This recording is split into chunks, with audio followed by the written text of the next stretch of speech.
మీ business ఏదైనా మీ ఊర్లో promotion చేయాలంటే అది సుమన్ టీవీతోనే సాధ్యం. ఇప్పుడే సంప్రదించండి. ప్రజలను మోసం చేసి మరొకసారి దివాలాకు రాజకీయాలు చేసే ప్రయత్నం చేస్తుంది. బీఆర్ఎస్ పుట్టుకే అబద్ధాల పుట్టుక.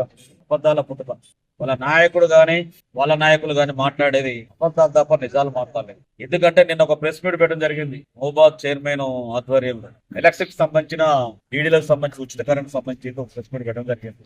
దాంట్లో ఏమని పేర్కొన్నారంటే వీళ్ళేదో మరోలకు విద్యుత్ మీటర్లు ఇవ్వాలని చెప్పి డిమాండ్ చేసి ఒకటి పెట్టడం జరిగింది.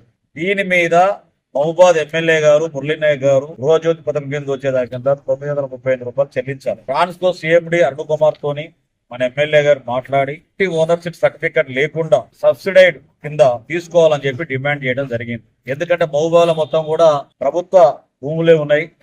ఈ ప్రభుత్వ భూముల్లో నిరుపేదలు ఇల్లు వేసుకుని ఉన్నారు. వాటికి డోర్ నెంబర్ ఉంటేనే ఈ స్కీమ్ వర్తిస్తుందని చెప్పి చేయడం మూలంగా వారితో మాట్లాడి ఇక్కడ లేవు పేద ప్రజలు ఇల్లు వేసుకున్నారు కాబట్టి తప్పనిసరి పరిస్థితుల్లో తీసుకోవాలని చెప్తే దానికి వెసులుబాటు ఇవ్వడం జరిగింది. అది మొత్తం కూడా ఎమ్మెల్యే గారు చేయడం జరిగింది. వీళ్ళు ఏదో ప్రెస్ మీట్ పెట్టి డీడీ తీసుకోవాలి ఇవ్వాలని చెప్పి మాట్లాడడం సరైన పద్ధతి. ఇక గతంలో టిఆర్ఎస్ ఎమ్మెల్సీ గాని ఎమ్మెల్యే గాని ఎంపీ గాని పేద ప్రజల ఇళ్ల గురించి గాని కరెంటు మీటర్ల గురించి కానీ పట్టించుకుని దృష్టి ఉన్నారు.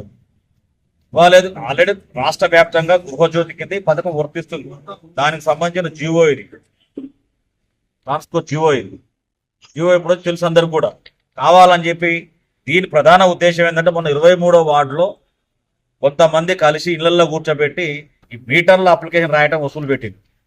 అక్కడ ఉన్న మా కాంగ్రెస్ కార్యకర్త 23వ వార్డు ఉన్న మా కాంగ్రెస్ కార్యకర్తలు మొత్తం కూడా అడ్డుకోవడం జరిగింది.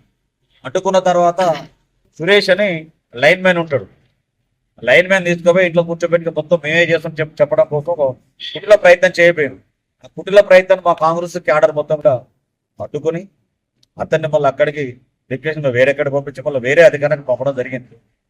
మహబూబాలో ఉన్న ప్రజలు మొత్తం కూడా పేద ప్రజలు తెల్ల రేషన్ కార్డు ఉన్న వాళ్ళందరూ కూడా ఇల్లు లేని వాళ్ళకు కూడా కరెంటు మీటర్లు తీసుకునే అవకాశం మా ఎమ్మెల్యే గారు కల్పించిండు. అది అర్థం చేసుకోవాల్సిన అవసరం ఉంది. ఇవన్నీ తెలియకుండా పసిపూసి మారడిగా అయ్యటం శవాల మీద పేలాలు ఏరుకోవటం బీఆర్ఎస్ నాయకులకు అలవాటు. అయితే ప్రధానంగా ప్రభుత్వ భూముల్లో ఇళ్ళు వేసుకున్న వారికి ఎట్టి పరిస్థితులు కూడా మీటర్ రావాలని చెప్పి మీటర్ ఇవ్వాలని చెప్పి మాట్లాడడం జరిగింది. 935 రూపాయలు డీడీ కట్టుకుంటే ఓనర్షిప్ సర్టిఫికేట్ అవసరం లేదు. గతంలో ఓనర్షిప్ సర్టిఫికేట్ అడగడం జరిగింది. లేకుండా మొన్న కలెక్టర్ హౌస్ రివ్యూ మీటింగ్ లో కూడా సీతక్క గారు మహబాద్ ఎమ్మెల్యే మురళీనాయక్ గారు అడగడం జరిగింది. వాళ్ళు మరొకసారి రెటిఫై చేసుకుని తప్పనిసరి తీసుకోవాలని చెప్పి దానికి చెప్పడం జరిగింది. దీని మీద మేము ప్రెస్ మీట్ పెట్టడం జరిగింది. అయితే ప్రభుత్వం చేస్తున్న పథకాలను మొత్తం కూడా విస్మరించి కేటీఆర్ కానీ కేసీఆర్ కానీ రేవంత్ రెడ్డి మీద కళ్ళు దాగిన కోతిలా ఎగరడం జరుగుతుంది. అదేవిధంగా ఇక్కడున్న నాయకులు మొత్తం కూడా ఇలా మున్సిపాలిటీ కనుక తీసుకున్నట్టుంటే ఎంత అవినీతిమయం అయిపోయింది అనేది 5 ఏళ్ల కాలంలో మనం అర్థం చేసుకోవచ్చు. 10 సంవత్సరాల వీళ్ళ పాలనలో మహబాద్ ఎక్కడైనా రోడ్లు కావచ్చు, లేకపోతే జిమ్ముల్ సెంటర్లు కావచ్చు, ఇతర ఇళ్ల పర్మిషన్ కావచ్చు చూసుకుంటే అవినీతిమయం అయిపోయి కంపు కొడుతుంది మొత్తం కూడా మున్సిపాలిటీ మొత్తం కూడా. మరి చైర్మన్ ఏం చేస్తున్నట్టు, మరి గతంలో ఉన్న ఎమ్మెల్యే ఏం చేసిండు, ఎంపీ ఏం చేసిండు, ఇది మనం ప్రశ్నించాల్సిన అవసరం మహబాద్ ప్రజలకు ఉన్నది. అదేవిధంగా గృహలక్ష్మి పథకం కింద 88 కోట్ల గృహలక్ష్మి పథకం కింద దాదాపు సుమారు 88 రాజీవ్ ఆరోగ్యశ్రీ కింద 5 లక్షల నుంచి 10 లక్షల రూపాయలు పెంచడం జరిగింది. అదేవిధంగా మహిళలకు ఉచిత బస్ సౌకర్యం సుమారు ఇప్పటి వరకు 88 కోట్ల మంది ప్రయాణం చేయడం జరిగింది. గృహలక్ష్మి కింద 500 రూపాయలు సిలిండర్ ఇవ్వడం జరిగింది. ఇవాళ మీటర్లు కూడా ఇస్తున్నాయి. చెప్పిన మాట నిలబెట్టుకునేదే కాంగ్రెస్ ప్రభుత్వం.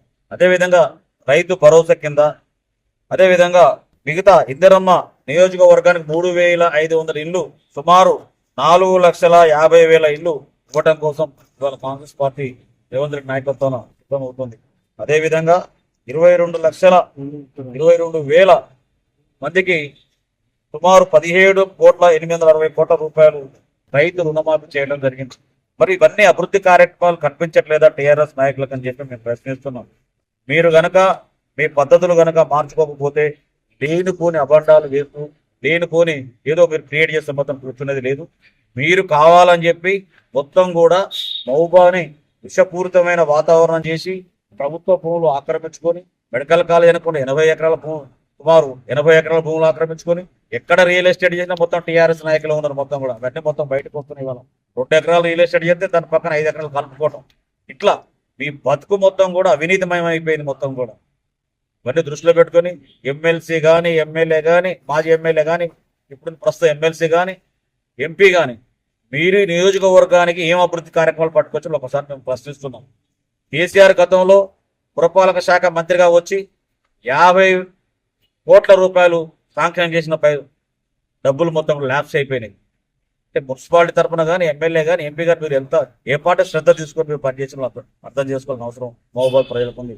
ఇక రాబోయి ఎన్నికలలో ఏదో మసిబూసి మారేడుకాయ చేసి ఇక మొత్తమే మేము ఉరగబెట్టామని చెప్పి మాట్లాడితే మాత్రం కరెక్ట్ ఉండదు. రేపటి నుంచి మేము ఖచ్చితంగా కాంగ్రెస్ శ్రేణులు కూడా ప్రతి వార్డులో కూడా మీరు చేసిన అవినీతిమైన కాంట్రాక్టులు కావచ్చు, లేకపోతే ఇతర పనులు కావచ్చు, ఇవాళ కనీసం దిక్కు దేశ లేకుండా అయిపోయింది. శానిటరీ మొత్తం కూడా ఇంత వరదలు వచ్చి కూడా దిక్కు దేశ లేని పరిస్థితి శానిటరీ ఉంది. ఓ శానిటరీ ఉండదు, ఒక కాలువల క్లీనింగ్ ఉండదు. ఇవాళ రాత్రినే ఈ వరద బాధితులు కూడా ప్రతి ఒక్కరు కూడా 10,000 రూపాయలు అకౌంట్లో పడడం జరిగింది. వరద బాధితుల విషయంలో తక్షణమే స్పందించి ఎమ్మెల్యే గారు కావచ్చు, ఎంపీ గారు, సీతక్క గారు ఇక్కడ ఉండి వారికి సంబంధించిన విషయాల్లో సర్వీస్ చేయడం జరిగింది. ఒక టౌన్ ప్రెసిడెంట్, అర్బన్ అధ్యక్షుడు కూడా మేము కూడా మాకు తోచిన సహాయాన్ని కూడా ప్రజలకు అందించడం జరిగింది. ఇలా ప్రజల వెంబడి పనిచేసేది కాంగ్రెస్ పార్టీ.